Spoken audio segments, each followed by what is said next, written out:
Welcome to our tutorial on how to add certain users in a reply on Twitter using your PC. Let's walk through the steps together. To get started, open Twitter and locate the post you wish to reply to.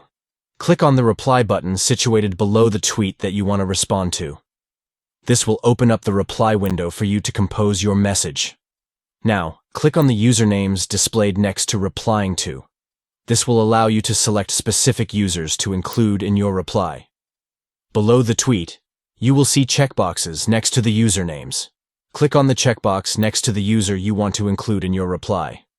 Next, locate the close button in the top right corner of the reply window and click on it to confirm your selection of users.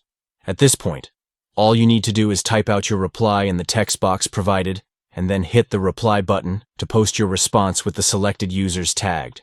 By following these simple steps, you can effectively include specific users in your replies on Twitter using your PC. Enhance your engagement and communication on the platform by utilizing this feature. Thank you for watching, and stay tuned for more valuable Twitter tips and tricks.